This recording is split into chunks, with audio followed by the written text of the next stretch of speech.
기도를 계속하고 기도에 감사함으로 깨어 있으라. 또한 우리를 위하여 기도하되 하나님이 전도할 문을 우리에게 열어주사 그리스도의 비밀을 말하게 하시기를 구하라. 내가 이 일 때문에 매임을 당하였노라. 그리하면 내가 마땅히 할 말로써 이 비밀을 나타내리라. 외인에게 대하여서는 지혜로 행하여 세월을 아끼라. 너희 말을 항상 은혜 가운데서 소금으로 맛을 낸 것 같이 하라. 그리하면 각 사람에게 마땅히 대답할 것을 알리라. 두기고가 내 사정을 다 너희에게 알려주리니 그는 사랑받는 형제요 신실한 일꾼이요 주 안에서 함께 종이 된 자니라. 내가 그를 특별히 너희에게 보내는 것은 너희로 우리 사정을 알게 하고 너희 마음을 위로하게 하려 함이라. 신실하고 사랑을 받는 형제 오네시모를 함께 보내노니 그는 너희에게서 온 사람이라. 그들이 여기 일을 다 너희에게 알려주리라. 아멘. 바울이 골로새 교회를 향해 주는 실질적인 메시지는 골로새서 4장 1절까지에서 다 끝났습니다. 이제 바울은 골로새 교회를 향한 마지막 분면을 하고 있습니다. 그 분면은 크게 세 가지입니다. 첫째는 기도의 삶을 분면합니다. 2절에서 바울은 기도를 계속하고 기도에 감사함으로 깨어 있으라고 합니다. 기도를 계속하라는 것은 단지 시간적으로만 쉬지 않고 계속하라 이런 뜻이 아니라 기도에 늘 헌신되어 있고 늘 기도하기에 준비된 자가 되어 있으라는 뜻입니다. 다시 말해 꾸준한 기도의 삶을 살아갈 뿐만이 아니라 언제든지 누구를 위해서라도 기도할 수 있도록 준비되어 있으라는 말입니다. 감사함으로 깨어 있으라는 말은 구원해 주신 은혜 또 매일매일 베풀어 주시는 주의 은혜를 깨닫고 감사하면서 종말 앞에 깨어있는 기도 생활을 하라는 것입니다. 달리 말하면 늘 은혜를 깨닫고서 감사의 기도를 드리고 이런 기도 생활 가운데 잠들지 않고 재림 앞에 깨어 있으라는 뜻입니다.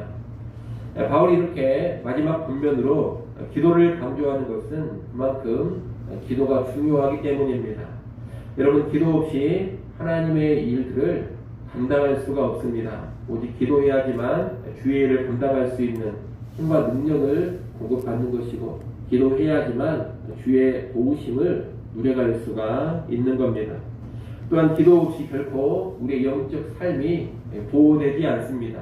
기도 없이는 깨어있는 삶도 불가능합니다. 기도해야지만 우리의 영적 삶이 깨어있게 되고 깨어있음으로 인해 우리의 영적 삶이 보존이 되는 겁니다. 한마디로 능력의 원동력이 기도요, 영혼의 파수꾼 역할을 하는 것이 기도입니다. 그래서 바울은 기도를 계속하고 기도에 깨어있으라고 권면하는 겁니다. 특히 바울은 자신들을 위해서도 기도해 줄 것을 3절 4절에서 요청하고 있습니다. 우리를 위해 복음 전파하는 사역자요 교회 지도자인 우리를 위해 기도해 달라 이런 부탁을 하고 있다는 겁니다.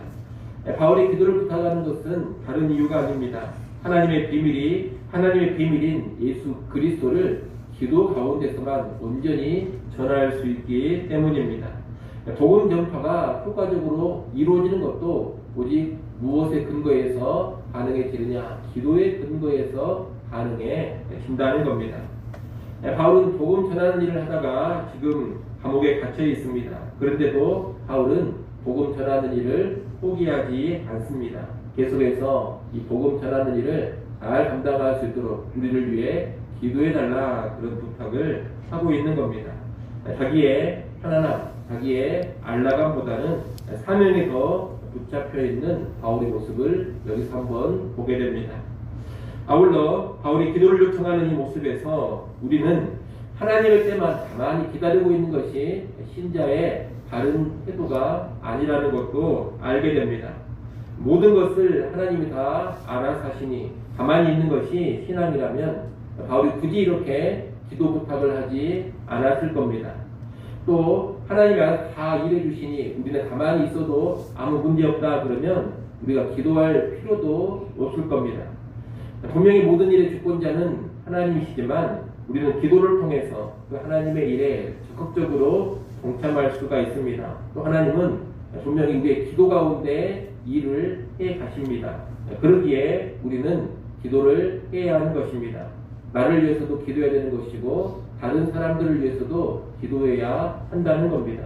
여러분, 우리 기독교 신앙은 하나님의 주권을 철저히 인정하지만 그와 더불어 우리의 책임을 동일하게 강조하는 것입니다. 그러니 기도를 통해서 우리가 감당할 책임을 감당해 가는 것이 바른 기독교인의 삶이라 그렇게 말할 수가 있겠습니다. 그러니 하나님의 주권을 철저히 인정하는 가운데서도 우리가 기도를 통해서 하나님의 주권적인 일하심에 동역하고 동참해가는 그런 은혜를 누려가시기를 소원합니다. 바울이 둘째로 고면하는 것은 외인들, 다시 말하면 불신자들을 향해서 지혜로 행하라는 겁니다. 이 내용은 5절, 6절에 나오는데 바울은 먼저 5절에서 외인을 향해서는 지혜로 행하여 세월을 아끼라고 합니다. 세상 사람들을 대해갈 때 시간을 헛되이 낭비하지 말고 선용해서 아끼라는 뜻입니다. 우리는 믿지 않는 세상 사람들과 관계를 다 끊어버리고 살아갈 수는 없습니다. 세상 사람들과 함께 해야 하고 그들과 어우러질 줄도 알아야 합니다. 또 그런 가운데 세상 사람들에게 복음을 전하고 예수를 증거하기도 하는 겁니다. 하지만 불신자들과 함께해야 한다면서 의미 없는 일을 그들과 같이 한다든가 불필요한 일에 휩쓸려 다닐 필요는 없다는 겁니다. 또한 불필요한 논쟁이나 무의간 말다툼으로 시간을 낭비할 필요도 없는 겁니다. 불신자들을 향해서는 언제나 지혜롭게 행하면서 시간을 아껴야 합니다. 그래서 유한한 시간을 좀 더 의미 있고 중요한 일에 쓸 줄 알아야 하는 겁니다. 이어 6절에서는 말을 은혜롭게 하라고 합니다. 이 6절 말씀 역시 불신자들을 대하는 것과 연관이 되어 있는 본면입니다. 불신자들과 말할 때에는 언제나 은혜로운 말을 해야 합니다. 말의 내용만 은혜로운 것이 아니라 말하는 태도에 있어서도 은혜로워야 합니다. 바울은 은혜로운 말을 소금으로 맛을 낸 음식에 비유합니다. 소금을 치지 않으면 음식이 밋밋하고 맛이 제대로 나지를 않습니다. 하지만 소금을 치면 음식이 맛깔스러워집니다. 그처럼 우리가 하는 말의 내용이나 말의 태도가 품격이 있어야 한다는 겁니다.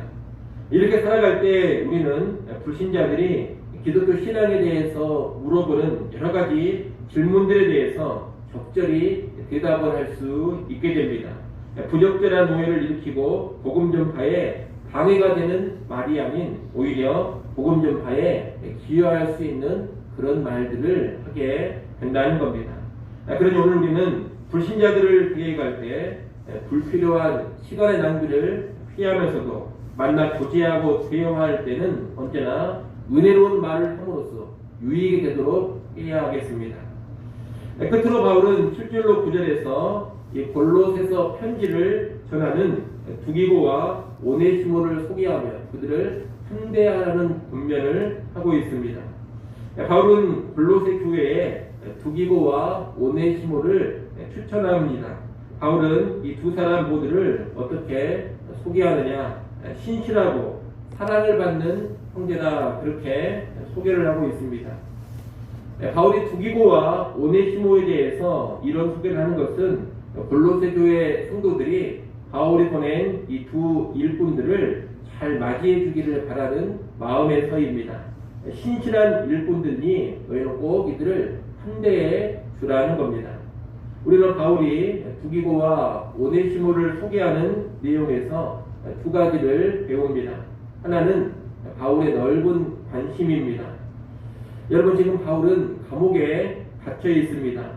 그러면 갇혀 있는 바울이 더 위로를 받아야 할 것 같습니다. 바울에게 위로가 더 필요할 것 같다는 겁니다.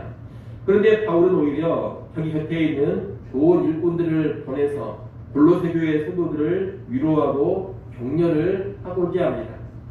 자기는 하나도 힘들지 않기 때문에 이러는 것이 아닙니다. 자기보다 교회를 더 먼저 생각하고 다른 성도들을 더 먼저 생각하면서 염려하기 때문에 이런 일을 하는 겁니다. 오늘 우리도 자기 자신에게만 관심이 집중되어 있으면 안 됩니다. 내가 힘든 것밖에 모르고 내가 힘들고 어려우면 교회도 외면해버리고 다른 성도들도 다 외면해버리는 그런 사람이 되어서는 안 된다는 겁니다.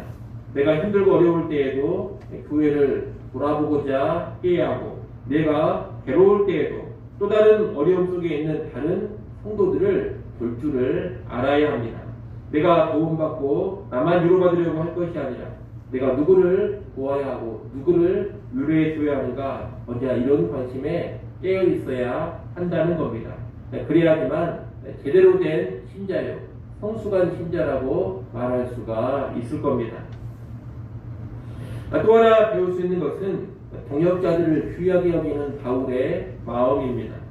바울은 좋은 일꾼들인 두기고와 오네시모를 다른 성도들에게 칭찬해주고 그들을 인정해줍니다. 또한 그들이 골로새 교회에 가서 환영을 받을 수 있도록 미리미리 부탁의 말도 해주고 있습니다. 조금이라도 그들이 어려움을 겪지 않도록 바울이 자기 딴에 최선을 다해주고 있는 겁니다. 이것은 바울이 동역자들을 귀하게 여기기에 나타나는 모습입니다. 오늘날 우리 역시 내 옆에 있는 성도들, 내 주변에서 나와 함께 주의를 감당하는 동역자들에게 이런 태도를 보일 수 있어야 하겠습니다. 여러분, 내 옆에 있는 성도들, 동역자들은 시기의 대상이나 질투의 대상이 아닙니다. 나와 경쟁하는 경쟁자들도 아닙니다. 말 그대로 동역자들입니다. 그러니 귀하게 여길 줄을 알아야 합니다. 인정해 줄 것은 인정해 줘야 하고, 칭찬해 줄 것은 크게 칭찬해 줘야 합니다. 또 그들이 살아가면서 주의를 감당하면서 어려움을 겪지 않도록 내가 도울 수 있는 것은 최선을 다해서 도와야 합니다. 그것이 합당한 신자의 모습인 것입니다. 그런 모습이 오늘 우리 가운데서도 있기를 바랍니다. 여러분 주변에 다른 성도들, 나와 함께 일하는 동역자들을 바라볼 때 부정적인 마음 결코 갖지 마시고 언제나 은혜로운 마음으로 그들을 바라보시면서 그들과 함께 아름다운 동역의 역사를 일으켜가는 그런 성도들이 다 될 수 있기를 간절히 소원합니다. 기도하겠습니다.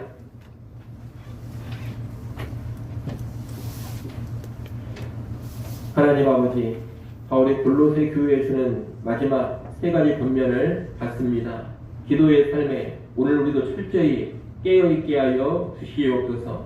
쉬지 말고 기도하라 하신 주의 명령을 다시금 기억하게 하시고 늘 하나님 앞에 엎드려 기도하는 성도들 되게 하여 주시옵소서.